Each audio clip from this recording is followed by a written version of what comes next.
Lelang begitu seru dan hasil ending lelangnya adalah tak lulus seleksi. Dalam hal apapun itu cukup membuat gundah. Entah itu kita tak lulus dalam mencari kerja, tidak lulus dalam tes masuk sekolah, atau mungkin tidak lulus dalam hal jodoh. Ya, tapi itulah perjalanan hidup yang cukup indah kalau dikenang. Atau dalam dunia industri, barang reject, barang yang tidak lulus quality control.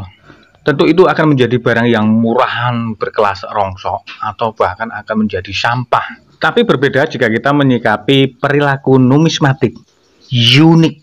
Bagaimana tidak, benda-benda yang tidak lulus seleksi, entah dia gagal cetak, atau mungkin gagal seleksi pewarnaan, gagal seleksi dalam pemilihan bahannya, gagal seleksi desain, dan gagal-gagal lainnya yang pada akhirnya tidak dicetak massal dan tidak beredar, justru akan menjadi komoditas yang bernilai bagi kalangan kolektor atau para numismatik.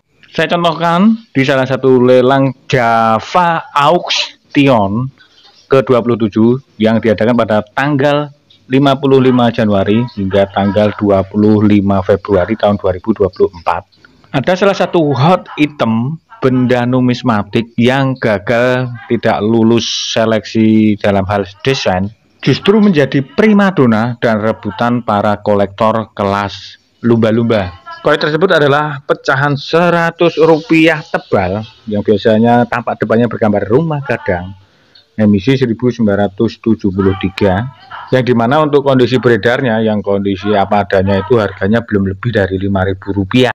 Sementara koin yang gagal seleksi tersebut, jika kita mengamati desainnya untuk tampak depannya, amati baik-baik ya. Yang versi beredar karena lolos seleksi ini ada satu pohon kelapa di bagian kanan gambar rumah. Sementara untuk yang versi spesimen tidak lolos desain, ada tambahan gambar dua pohon kelapa di bagian tengah sisi kiri. Di bagian tampak sebaliknya pun juga sama, ada perbedaan untuk yang versi beredar dengan yang spesimen tidak lolos seleksi. Untuk versi beredarnya, penulisan teks Bank Indonesia dan tahun cetaknya ini dibuat melingkar ke pinggir, tapi teks rupiahnya mendatar. Sementara untuk yang spesimen tidak lulus seleksi, tahun dan penulisan teks Bank Indonesianya mendatar, sementara penulisan teks rupiahnya melengkung.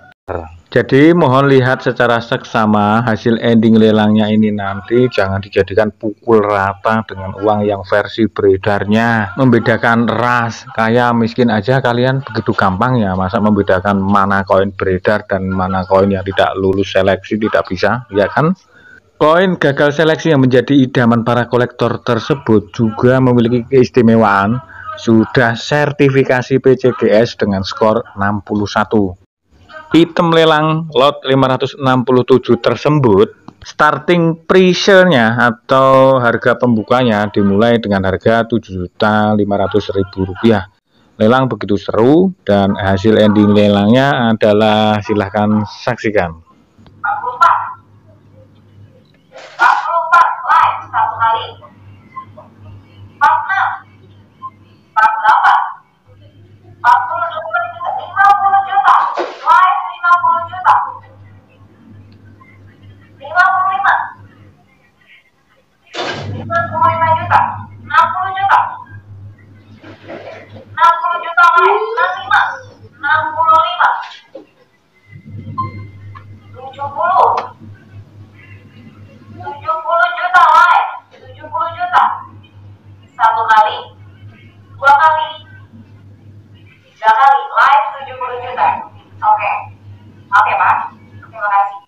Dimenangkan dengan harga Rp70 juta, ditambah fee bagi panitia lelangnya sebesar 18%. Jadi total yang akan dibayar oleh pemenang lelang adalah sebesar Rp82.600.000. Kembali kasih.